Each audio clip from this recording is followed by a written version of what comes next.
The siege of Hegemony Prime began at dawn on the second anniversary of Operation Mythbuster, when human forces led by Captain Matt Davis landed on the enemy capital world with a coalition army representing 47 different species.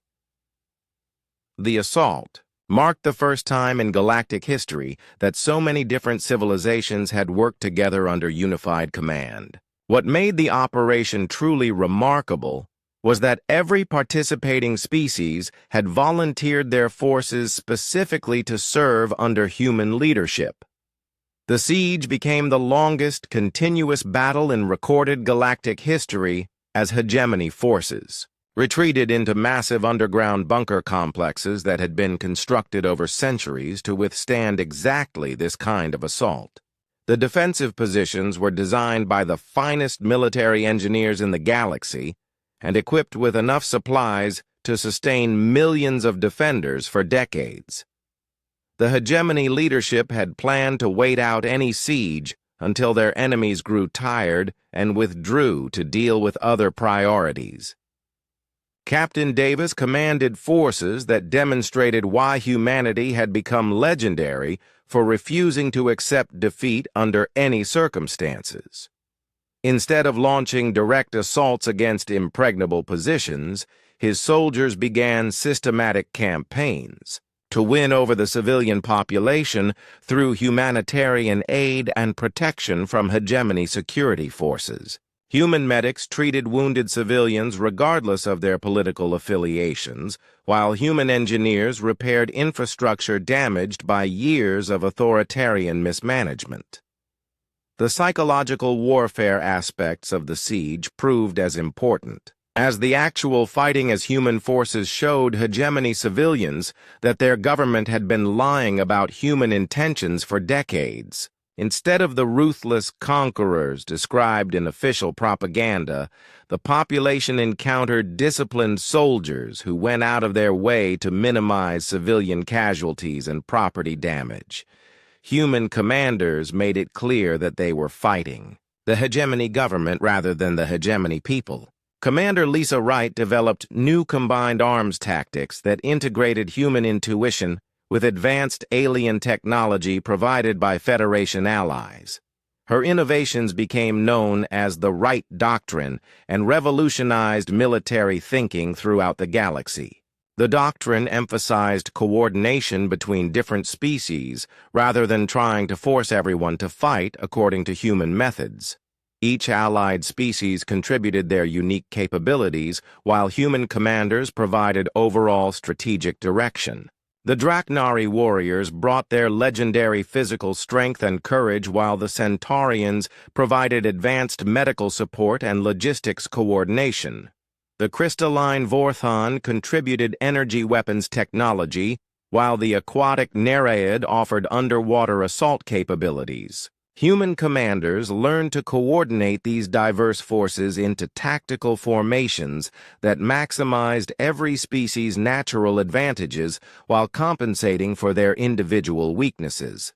Lieutenant Kevin Rogers led the famous Tunnel Rats campaign that systematically mapped and cleared the underground bunker networks beneath Hegemony Prime. His mixed species teams included human soldiers for leadership and improvisation, Draknari warriors for assault operations, and small pixie engineers for accessing confined spaces. The coordination required between such different types of beings would have been impossible without human tactical doctrine that emphasized individual initiative within overall mission parameters. The siege lasted 8 months and became a testing ground for every innovative military technique that had been developed during the previous 2 years of warfare. Human forces demonstrated their ability to adapt tactics in real time as hegemony. Defenders revealed new defensive capabilities or changed their strategies. The humans treated each day of fighting as a learning opportunity rather than simply another step toward eventual victory. The most remarkable aspect of the siege was how human forces maintained perfect discipline and morale despite facing constant casualties and setbacks. Their soldiers showed no signs of war fatigue even after months of continuous combat operations. They maintained their humanitarian principles throughout the fighting and continued treating hegemony prisoners with respect even when facing desperate resistance from defenders who had been told to expect no mercy from human conquerors. Dr. Nancy White established civilian aid stations throughout the conquered portions of Hegemony Prime and began the first systematic studies of how authoritarian governments maintained control over unwilling populations. Her research revealed that most hegemony civilians had been kept ignorant of conditions on other worlds and genuinely believed that their government provided better living standards than anywhere else in the galaxy. The truth about Federation prosperity and human protection of civilian rights came as shocking revelations to populations that had been isolated by propaganda for generations. The turning point of the siege came when hegemony leadership decided to deploy ancient superweapons that had been stored in the Forbidden Archives since the last great galactic war 3,000 years ago. These planet-killing devices represented everything that humanity had originally sought to prevent when they first joined the Federation as peacekeepers. The weapons were designed to destroy entire worlds, rather than achieve any legitimate military objective. Intelligence reports about the superweapon deployment reached human commanders just hours before the weapons were scheduled to launch against Earth and the major Federation core worlds. The devices were hidden in heavily fortified bunkers deep beneath Hegemony Prime and protected by the most advanced defensive systems available. Conventional assault tactics would require months to penetrate the defenses, while the weapons could be activated within hours. Admiral Kevin Rogers made the decision that defined his place in galactic history when he ordered the flagship Independence to perform a ramming attack against the superweapon facility at maximum velocity. The massive human capital ship accelerated directly toward the bunker complex, while his crew evacuated in escape pods and smaller vessels. Rogers remained at his command station to ensure accurate targeting during the final approach. The Independence struck the superweapon bunker at nearly light speed and triggered an explosion that could be seen from orbit around Hegemony Prime. The detonation destroyed not only the ancient planet-killer devices, but also the command centers coordinating the remaining hegemony resistance.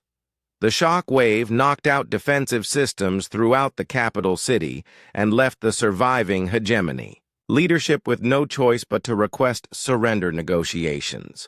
Admiral Rogers' sacrifice saved billions of lives throughout the galaxy and broke the last organized hegemony resistance. His final transmission became one of the most famous quotes in galactic history when he declared that human principles were worth dying for, but never worth killing innocents to defend. The Independence Memorial became a pilgrimage site for beings throughout known space who wanted to understand what made humanity different from other warrior species. The surrender of Hegemony Prime marked the end of organized resistance to human-led coalition forces, but the real work of establishing lasting peace was just beginning. Human administrators found themselves responsible for rebuilding governmental systems on hundreds of worlds where authoritarian rule had lasted for centuries. The task required every diplomatic and organizational skill that humanity had developed during their years of exile. Captain Dan Foster established the Galactic Rangers as an elite peacekeeping force designed to prevent future conflicts through early intervention and mediation. The Rangers combined human leadership with carefully selected volunteers from allied species who shared human principles about protecting civilian populations and resolving disputes through negotiation rather than conquest. Their training emphasized de-escalation techniques and cultural sensitivity while maintaining the combat effectiveness needed to deter aggressive governments. The success of the Rangers proved that human military doctrine could be adapted for peacekeeping operations as effectively as it had been used for warfare. The organization became the foundation for long-term galactic stability as worlds throughout known space requested Ranger assistance with everything from natural disasters to diplomatic disputes. The Rangers' reputation for absolute impartiality and genuine concern for civilian welfare made them trusted mediators in conflicts where traditional Federation diplomacy had failed. The Siege of Hegemony Prime demonstrated that humanity's greatest weapon was not their technology or tactics, but their absolute commitment to principles that put innocent lives above military objectives. They had shown the galaxy that true strength came from protecting others rather than conquering them, and that lasting peace required justice rather than simply the absence of active warfare. The legends had become reality and proved even more remarkable than the ancient stories had suggested. The war was ending, but the work of building a better galaxy was just beginning as humanity prepared to fulfill their historical destiny as the guardians of galactic civilization. The first shots of Operation Mythbuster were fired at dawn on New Terra, the largest known human colony in the Outer Rim territories. Admiral Rex Stanton commanded a fleet of 5,000 hegemony warships in what was supposed to be a quick strike to eliminate the human threat before it could spread further. Intelligence reports suggested that New Terra housed less than 10 million humans with minimal defensive capabilities. The operation was planned to last no more than 72 hours. Stanton's confidence evaporated within the first hour of combat as his sensors revealed the true extent of human preparations. The colony was protected by orbital defense platforms. That is, ships could not target effectively and fighter squadrons that moved unlike anything in Federation military doctrine. Human defenders fought with coordination that seemed impossible for individual pilots, while their weapon systems performed far beyond their apparent technological specifications. Captain Roy Mitchell commanded the Earth defense ship Defiance in the opening engagement of what historians would later call the Battle of the Shattered Rings. His vessel was one of only 50 human ships defending against a force 100 times larger, but he showed no signs of concern as he coordinated the defensive response. Human tactical doctrine treated overwhelming odds as a puzzle to be solved rather than a hopeless situation requiring retreat or surrender. The battle began with long-range weapons exchanges that followed conventional patterns until the human ships closed to combat range and revealed tactics that violated every principle of modern space warfare. They used their smaller size and superior maneuverability to slip between enemy formations while coordinating attacks that required split-second timing between multiple vessels. Most shocking was their willingness to perform ramming attacks against much larger enemy ships when conventional weapons proved insufficient. Human fighters swarmed around hegemony capital ships like insects attacking much larger predators. They coordinated their movements so perfectly that enemy gunners could not track individual targets, while massed formations punched through defensive screens to deliver devastating attacks against critical systems. The fighters appeared to communicate instantaneously, despite being scattered across thousands of kilometers of space. Captain Dan Foster led Squadron 7 in a series of boarding actions that became legendary throughout the galaxy. His pilots landed their fighters inside enemy hangar bays and fought their way to bridge sections using infantry tactics that had been obsolete for centuries. The psychological impact of human soldiers appearing inside supposedly secure vessels proved as devastating as their actual combat effectiveness. The human ground forces defending New Terra demonstrated why their species had become legendary for refusing to surrender under any circumstances. When hegemony Marines landed on the colony surface, they encountered defensive positions that had been prepared for exactly this kind of assault. Human soldiers fought from concealed bunkers and tunnel systems that allowed them to appear anywhere. On the battlefield without warning, Lieutenant Susan Blake commanded a company of colonial militia that held the spaceport against 3 full hegemony divisions for 18 hours. Her soldiers used weapons that looked primitive compared to standard military equipment, but proved devastatingly effective against modern armor and shields. They coordinated their defense with perfect timing while showing no signs of fear, despite being vastly outnumbered. The most disturbing aspect of human combat doctrine was their treatment of casualties. Wounded soldiers continued fighting long after injuries that would incapacitate most species. They showed no panic when facing impossible odds and treated each engagement as a tactical problem requiring creative solutions rather than a desperate situation demanding retreat. Even when cut off from reinforcements and supplies, they maintained perfect coordination and discipline. Dr. Lisa Kane provided historical context for human military capabilities during Emergency Federation Council sessions called to address the rapidly escalating conflict. She explained that humanity had spent 1,000 years refining their approach to warfare while hoping never to use it.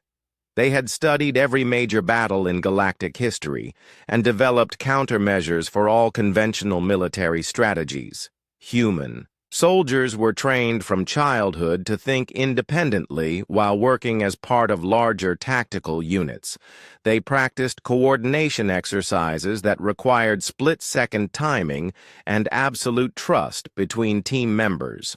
Most importantly, they were taught to view retreat as simply another tactical maneuver rather than admission of defeat. This mental conditioning allowed them to continue fighting effectively, even when conventional military doctrine would declare their situation hopeless. The Federation military establishment struggled to understand how such a small force could achieve such devastating results against overwhelming numerical superiority.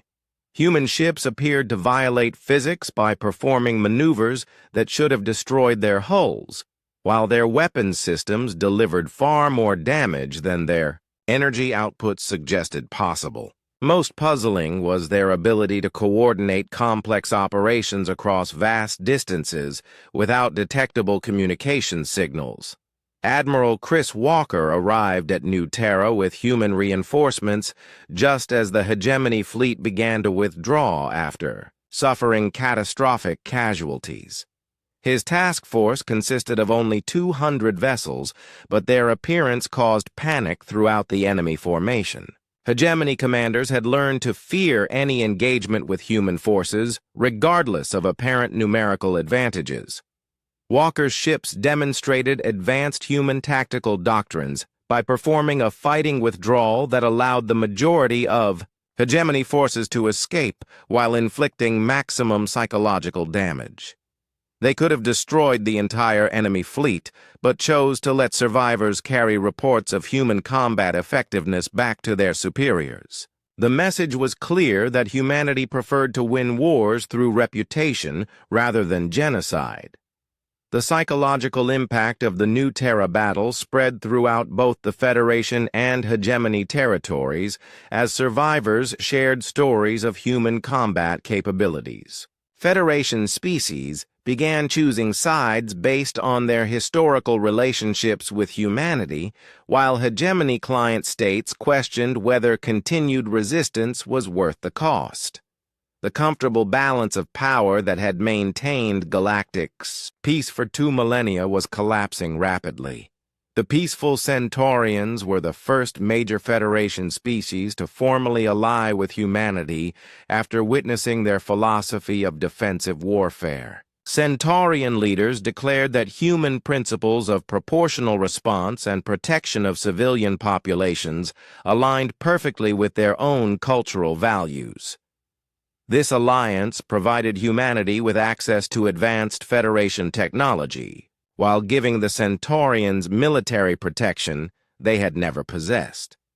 The militaristic Draknari initially supported the hegemony because they viewed humans as a threat to the warrior culture that dominated their society.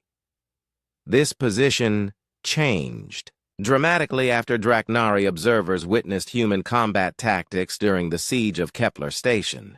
The humans demonstrated that true warriors protected the innocent rather than conquering them for personal glory. Within weeks, the entire Draknari military hierarchy had switched sides and began studying human tactical manuals. Operation Mythbuster collapsed completely as hegemony forces suffered defeat after defeat throughout the Outer Rim territories. Human ships appeared wherever civilian populations faced hegemony aggression while demonstrating military capabilities that made conventional resistance pointless. The hegemony high command found itself fighting an enemy that seemed to anticipate their every move while showing complete immunity to standard tactical doctrines. Captain Matt Davis led the liberation of hegemony labor camps on 17 different worlds, using tactics that became the foundation of humanitarian intervention protocols. His forces would appear without warning, destroy military targets with surgical precision, and disappear before reinforcements could respond. The liberated populations invariably reported that human soldiers treated prisoners with respect while showing absolute ruthlessness toward any forces that threatened civilian populations. The war was reshaping galactic civilization, as species throughout known space were forced to choose between the hegemony's philosophy of conquest through superior force or humanity's approach of peace through defensive strength. The humans made it clear that they would protect any species that requested their assistance while showing no interest in territorial expansion or political domination. They wanted only to ensure that no government could threaten innocent populations without facing immediate and overwhelming retaliation. By the end of the first year of fighting, the hegemony controlled less than half of their original territory, while human forces had established defensive positions throughout the former war zones. The legendary 13th species had returned to fulfill their historical role as galactic peacekeepers, and nothing would ever be the same. Captain Dex Rallian floated in the medical bay of the Federation rescue ship, trying to make sense of what had happened to his battle group. 3 months had passed since the discovery of the ancient human station, and now the galaxy faced something far worse than archaeological mysteries. 200 hegemony warships had simply vanished near the Kepler Nebula, and he was the only survivor. The medical officers worked around his bed while he repeated his story for the 5th time to yet another group of intelligence analysts. None of them wanted to believe what he told them, but the evidence was impossible to ignore. His ship's black box recordings showed everything in perfect detail, even though most observers refused to accept what they were seeing. The attack had begun like any normal space engagement with long-range weapons fire and tactical maneuvering between opposing fleets. The hegemony force had been hunting Federation supply convoys in the disputed border regions when their sensors detected unknown ships approaching from multiple vectors. The unknown vessels appeared on scanners as primitive designs with simple hull configurations and basic weapon systems. Admiral Rex Stanton had ordered the fleet to standard battle formation, expecting to destroy the mysterious ships quickly and continue their mission. The unknowns numbered only 20 vessels against the hegemony's 200-ship armada. Military doctrine suggested the engagement should last less than an hour with minimal casualties on the hegemony side. Everything went wrong from the first exchange of weapons fire. The unknown ships moved in perfect coordination like parts of a single organism rather than individual vessels under separate commands. They seemed to predict every tactical maneuver before the hegemony commanders could complete their orders. Their weapons punched through military-grade shields as if they were paper, while their own defensive systems absorbed plasma cannon fire without visible damage. Captain Rallian watched from his command deck as the unknown vessels performed maneuvers that violated basic principles of space combat. They used their engines as weapons by redirecting thruster exhaust to blind enemy sensors. They coordinated ramming attacks that should have been suicide missions, but somehow survived the impacts, while destroying much larger hegemony ships. Most disturbing was their apparent ability to anticipate tactical decisions before they were made. The unknown ships transmitted on old Federation frequencies using a language that the computer systems recognized as Ancient Galactic Standard. The lead vessel identified itself as the Liberty under command of Captain Jake Morrison. The name meant nothing to most of the hegemony officers, but Captain Rallian remembered hearing it in childhood stories about legendary warriors from the distant past. Captain Morrison's voice carried absolute confidence as he offered the hegemony. Fleet One chance to surrender and withdraw from Federation space. When Admiral Stanton refused and ordered his ships to continue attacking, the unknown vessels demonstrated why the old stories called humans the most dangerous species in the galaxy. The battle lasted 6 hours and violated every principle of modern space warfare. The unknown ships used tactics that seemed completely insane, but proved devastatingly effective. They performed boarding actions against vessels 10 times their size. They coordinated attacks that required perfect timing between multiple ships, moving at different velocities. They treated impossible odds as merely another tactical challenge to overcome through superior planning and execution. Captain Rallian's ship survived because his engines were damaged early in the engagement, and he was forced to drift helplessly while watching the systematic destruction of the entire hegemony armada. The unknown vessels ignored his crippled ship and focused on eliminating active threats first. When the battle ended, only wreckage remained of 200 warships that had been the pride of the hegemony navy. The rescue came 3 days later, when Federation patrol ships found Captain Rallian's emergency beacon. His reports were immediately classified at the highest security levels, but rumors spread quickly through both military and civilian channels. Stories circulated about ghost ships crewed by legendary warriors who had returned from exile to protect Federation territory from aggressive neighbors. The Federation High Command dismissed these reports as hegemony propaganda designed to explain their embarrassing military defeat. Official statements declared that the entire incident was probably the result of experimental Federation weapons being tested in a combat situation. This explanation satisfied most Federation citizens, but failed to account for the complete destruction of such a large enemy force by such a small number of unknown vessels.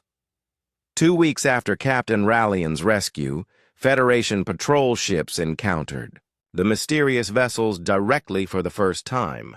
Commander Roy Mitchell was leading a routine border patrol when his sensors detected ships matching the descriptions from the hegemony incident.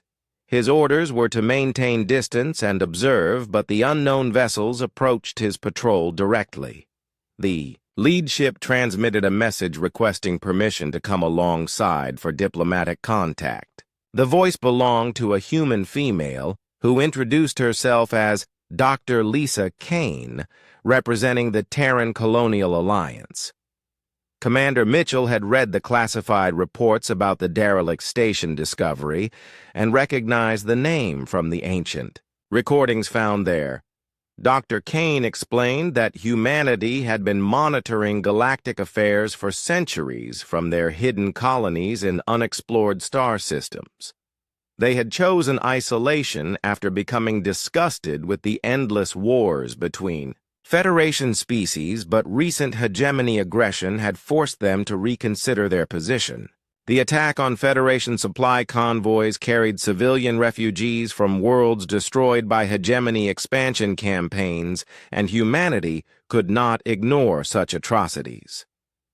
The first face-to-face meeting between humans and Federation representatives in over 1,000 years took place aboard Commander Mitchell's flagship. Dr. Kane arrived with a small diplomatic team that perfectly matched the descriptions from ancient texts. They were bipedal creatures about 2 meters tall with pale skin, bilateral symmetry, and only 2 arms and 2 eyes each. What struck the Federation officers most was their complete lack of visible fear or uncertainty, despite being vastly outnumbered. Dr. Kane presented historical records proving that humanity had indeed been one of the founding members of the original Federation alliance. They had served as peacekeepers and military advisors for several centuries before growing disillusioned with the constant warfare between species. Their decision to leave had been gradual and peaceful, with most Federation records being altered or destroyed to hide the embarrassment of losing such capable allies. The human diplomatic team explained that their technology had developed along different principles during their centuries of isolation. Instead of pursuing raw power like most galactic species, they had focused on efficiency, adaptability, and psychological warfare. Their ships looked primitive, but incorporated innovations that gave them decisive advantages over conventional designs. Their weapons appeared simple but could penetrate any defensive system through superior engineering rather than brute force. Most important was their approach to military tactics, which emphasized coordination, improvisation, and absolute refusal to accept defeat under any circumstances. They had spent 1,000 years perfecting the art of warfare while hoping never to use it again. The recent hegemony aggression had convinced them that their isolation was no longer sustainable if they wanted to maintain their principles of protecting innocent lives. Commander Mitchell transmitted a full report to Federation headquarters, but received orders to maintain strict secrecy about the contact. The High Command was not ready to announce the return of humanity to a galaxy that had forgotten how to deal with such effective warriors. Official policy would be to treat the humans as a minor Federation affiliate rather than acknowledge their historical significance or current military capabilities. This decision proved impossible to maintain as word spread through underground communication networks used by merchants, smugglers, and independent contractors. The Outer Rim territories buzzed with stories about mysterious human ships appearing wherever hegemony forces threatened civilian populations. Some species welcomed news of the legendary peacekeepers returning to protect the innocent, while others worried about what humanity's reappearance might mean for the existing balance of power. The hegemony leadership faced a crisis as their military commanders reported increasing encounters with human forces throughout the border regions. Every engagement resulted in devastating defeats despite overwhelming numerical advantages. Human ships seemed to appear wherever they were needed most and disappeared before reinforcements could arrive. Their tactics made no sense according to conventional military doctrine, but proved impossibly effective against traditional space combat formations. Desperate to maintain their expansion campaigns, the Hegemony High Council declared humanity an invasive species that posed an existential threat to galactic civilization. They branded human forces as terrorists and pirates who had to be eliminated before they could destabilize the emergency session of the Galactic Council had been called within hours of receiving Captain Monroe's preliminary report. Representatives from 47 different species packed the council chambers, their voices rising in panic as they discussed the implications of what had happened to the Vorthak fleet. Council Chairman Zarak, a tall insectoid being from the Centauri system, struggled to maintain order as various delegates shouted over each other. The news that humans had somehow defeated the galaxy's most feared warriors had created chaos among the assembled representatives. "Order! Order!" Chairman Zirak's voice echoed through the chamber. "We must address this situation calmly and rationally. Ambassador." Thorne from the Rigel Defense Coalition stood up, his forearms gesticulating wildly. "Rationally? The apex predators of known space have been defeated by a species we've barely heard of. How are we supposed to react rationally to this?" "Perhaps," suggested Councillor Vex from the Arcturian Trade Federation, "we should demand the immediate release of the Vorthak prisoners and compensation for their damaged vessels." Murmurs of agreement rippled through the chamber.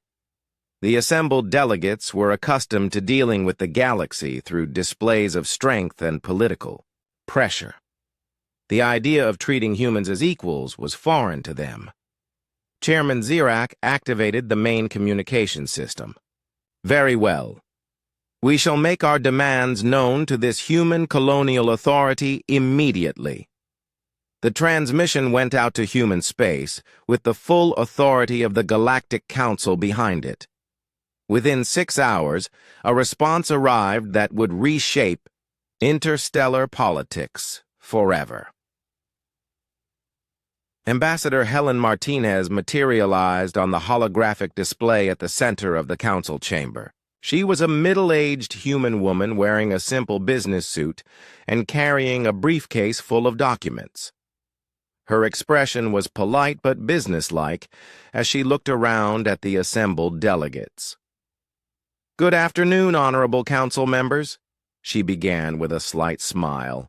"I'm Ambassador Martinez from the Human Colonial Authority's Department of Interstellar Relations. I understand you have some concerns about recent law enforcement actions in our territory." Chairman Zirak leaned forward aggressively. "Ambassador Martinez, the Galactic Council demands the immediate release of the Vorthak prisoners and full compensation for the damage to their vessels." Martinez opened her briefcase and consulted a document. "I'm afraid there seems to be some confusion about the legal situation, Chairman Zirak. The individuals currently in our custody are being held on charges of territorial violation, attempted piracy, and assault on federal officers. These are serious crimes under colonial authority law." "Serious crimes?" Ambassador Thorne sputtered.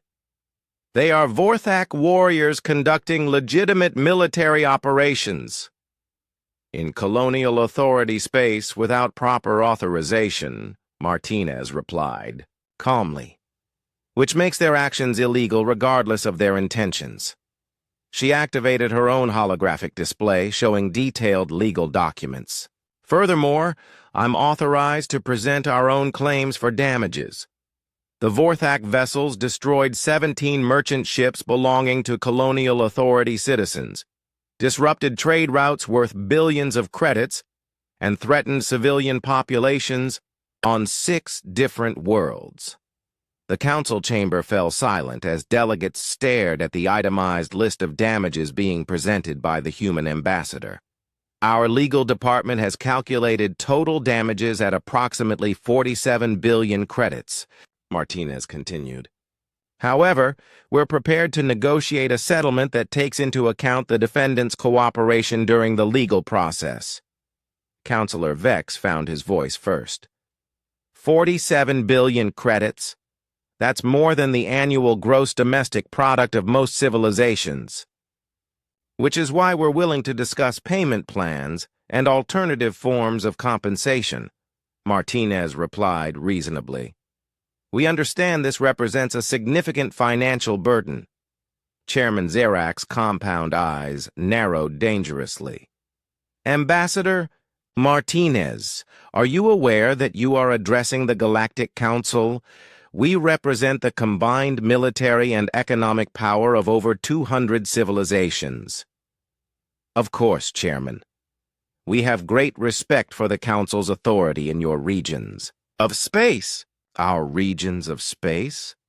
Martinez activated another display, this one showing a detailed star map of the local sector.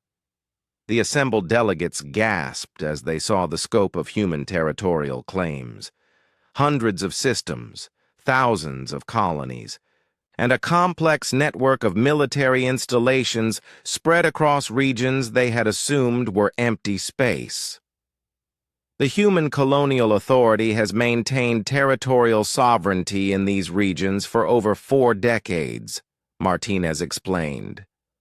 We've established colonies, trade routes, and defensive installations throughout the area.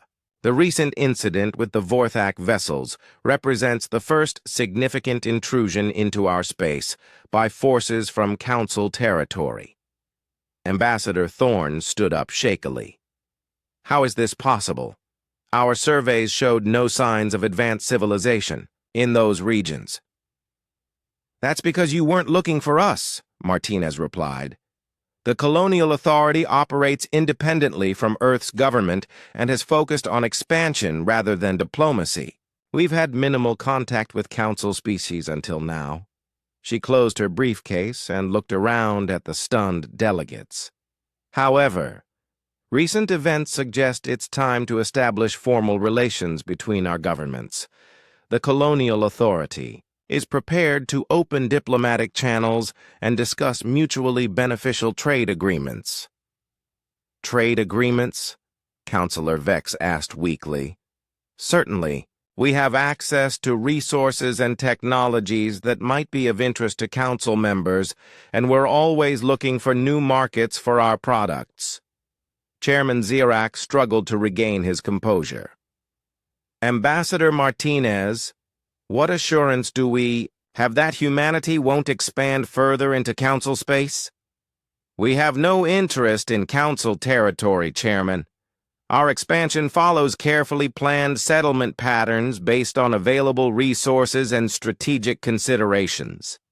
As long as Council forces respect our territorial boundaries, we have no reason for conflict. The chamber erupted in whispered conversations as delegates tried to process the implications of what they were hearing. The galaxy's power structure was being rewritten before their eyes. What about the Vorthak prisoners? Chairman Zirak asked. They'll be processed according to established legal procedures. Most will likely be released after paying fines and agreeing to certain travel restrictions.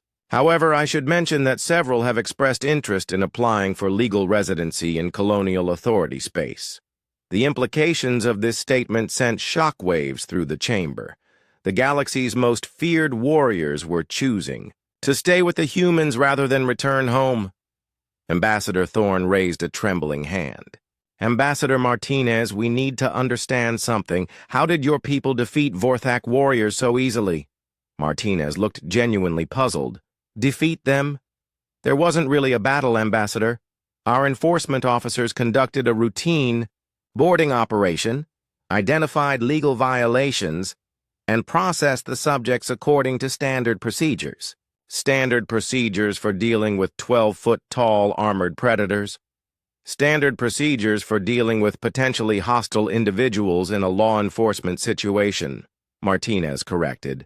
Our officers receive extensive training in crowd control and conflict de-escalation. The session continued for several more hours, with Martinez patiently answering questions while treating the entire situation as a routine diplomatic matter. She provided contact information for various colonial authority departments, explained legal procedures for resolving territorial disputes, and even offered to arrange cultural exchange programs. When the session ended, the council chamber was filled with delegates staring at each other in stunned silence. The galaxy they had known for centuries had just been revealed as a small corner of a much larger universe. 3 months later, Captain Lisa Monroe stood on the observation deck of New Geneva Station, the colonial authority's newest diplomatic facility. Through the transparent aluminum windows, She could see ships from dozens of different species docked at the station's ports. The transformation had been remarkable. Species that had once cowered in fear of the Vorthak were now eagerly seeking trade agreements with the humans who had casually defeated them. The balance of power in the galaxy had shifted permanently, not through conquest or intimidation, but through the simple demonstration that humanity's definition of normal was everyone else's definition of impossible. Dr. Amy Foster joined her at the window, carrying a datapad filled with reports from the new diplomatic missions. "The cultural exchange program is exceeding all expectations," she said. "We have applications from over 30 species wanting to establish colonies in human space. What about the Vorthak?" War Leader Krex has been appointed as a cultural liaison between the colonial authority and warrior species throughout the galaxy. He's been very effective at explaining to potential troublemakers that human patience has limits. Through the window, they could see a group of young humans in colonial authority uniforms showing a delegation of alien diplomats around the station. The visitors followed their guides with the same mixture of fascination and nervous respect that most species now displayed when interacting with humans. Commander Vex Corian stared at the scanner readings for the third time that morning and still could not believe what they showed. His ship, the Starfall, had been patrolling the Outer Rim territories for 6 months without finding anything more interesting than space debris and dead rocks floating in the void. Now his sensors screamed at him about something that should not exist. The object measured 3 kilometers long and appeared to be some kind of ancient space station. Its design looked unlike anything in the Federation database. The hull showed strange angular patterns that hurt his eyes when he looked at them too long.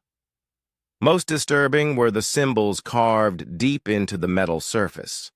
Vex had seen those markings before in very old books that most people called fairy tales. Dr. Thala Nix arrived on the bridge within minutes of his call. She was the best archaeologist in this sector and had spent her entire career studying dead civilizations. Her forearms moved quickly over the control panels as she began her scans. Her large, compound eyes reflected the strange light coming from the derelict station. The symbols matched the ancient texts perfectly, she said, without looking up from her instruments.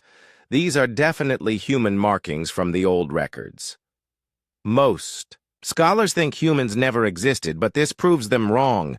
We need to board that station immediately. Vex felt his stomach turn cold at her words. Every child in the galaxy grew up hearing stories about the mysterious 13th species that helped found the Federation 3,000 years ago. The stories said humans were bipedal creatures with only 2 arms and 2 eyes, but they fought like demons when cornered. They supposedly could survive injuries that would kill most other species and never surrendered even when facing impossible odds. The Federation had grown into a massive empire spanning 12,000 worlds and hundreds of different species. The Zephyrian Empire provided most of the military strength, while other species contributed technology, science, and resources. Peace had lasted for over 2 millennia under this system. Nobody wanted to think about what might happen if the legendary human warriors actually returned. The boarding party consisted of 12 specialists, including Dr. Nix and her research team. They wore full environmental suits because the station showed no signs of life support. The airlock opened with surprising ease considering its apparent age. Inside, they found corridors that were too narrow for most Federation species but would fit perfectly for creatures the size described in the old human legends.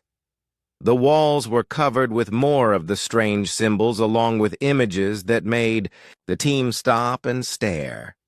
The pictures showed bipedal figures in primitive armor fighting against creatures that looked like modern Federation soldiers. The humans in the images were using weapons that appeared to be simple kinetic projectiles, yet the pictures showed them defeating enemies armed with advanced plasma weapons and energy shields.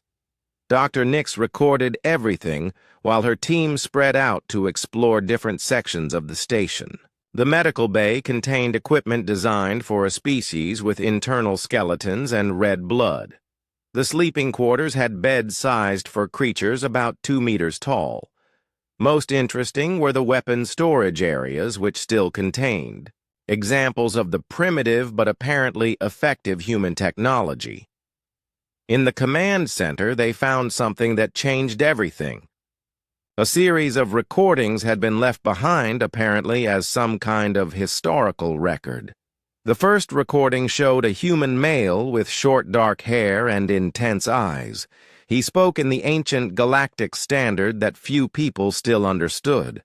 "My name is Captain Jake Morrison," he said, looking directly into the recording device. "We are the last human patrol in this sector. Our people have decided to leave the Federation and find our own path among the stars. We tried to help maintain peace, but the other species seem determined to fight endless wars.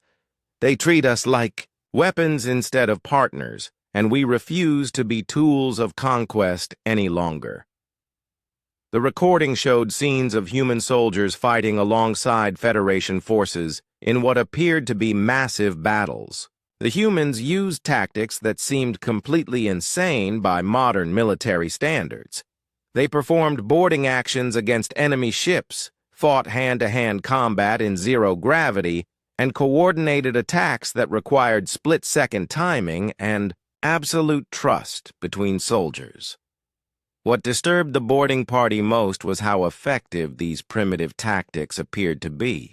The humans in the recordings moved with perfect coordination and showed no fear even when facing overwhelming odds. They treated each battle like a puzzle to be solved rather than a hopeless situation to escape from. Another recording featured a human female with long blonde hair who introduced herself as Dr. Lisa Kane. She explained that humanity had developed their technology along different principles than other Federation species.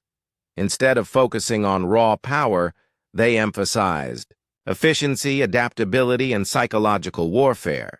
Their weapons might look primitive, but they were designed to work in any environment against any enemy. The most unsettling recording came from Admiral Chris Walker, an older human male with gray hair and scars across his face. He spoke about humanity's decision to leave the known galaxy and establish colonies in unexplored regions. "We will be watching," he said in a voice that carried absolute certainty. "If the galaxy ever faces a threat that requires our particular skills, we will return. Until then, we choose isolation over endless participation in meaningless conflicts." The boarding party spent 3 days documenting everything they found on the station. The evidence was overwhelming that humans had not only existed, but had been far more capable than the old stories suggested. Their technology showed innovations that current Federation science could barely understand. Their military records indicated tactical genius that put modern strategic thinking to shame. When they returned to the Starfall, Vex immediately sent an encrypted message to his superiors. The response came back within hours, ordering him to maintain complete secrecy about the discovery. The High Command wanted time to evaluate the implications before making any announcements to the general population. Dr. Nix protested this decision, arguing that such an important archaeological find should be shared with the entire scientific community. Vex explained that his orders came from the highest levels and could not be questioned. The official report would classify the station as a minor archaeological curiosity with no significant historical value. Meanwhile, across the galaxy, other Patrol ships began reporting strange sightings near the Outer Rim territories, ships that appeared on sensors for brief moments before disappearing completely, energy signatures that did not match any known technology. Most disturbing were reports from merchant vessels about mysterious signals being transmitted on frequencies that had not been used for over 1,000 years. The Galactic Council met in emergency session to discuss these reports, but reached no conclusions. Chancellor Moore Quintus declared that there was insufficient evidence to support any dramatic theories about returning legendary species. Admiral Zex Vorthak disagreed privately, but could not present his concerns without revealing classified information about the derelict station Discovery. In the Outer Rim territories, strange energy readings began emanating from a world that had been classified as barren and lifeless for centuries. Sector 7. Alpha showed no signs of intelligent life according to all previous surveys, but now it pulsed with power signatures that hurt sensor equipment to observe directly. Automated probes sent to investigate the phenomena either malfunctioned or simply disappeared without explanation. Something was awakening in the empty spaces between the stars, and the Federation was completely unprepared for what was coming. The legends were about to become reality, and most of the galaxy had forgotten how to fight a war against an enemy that refused to follow conventional rules of engagement. The age of comfortable peace was ending, and nobody knew what would replace it.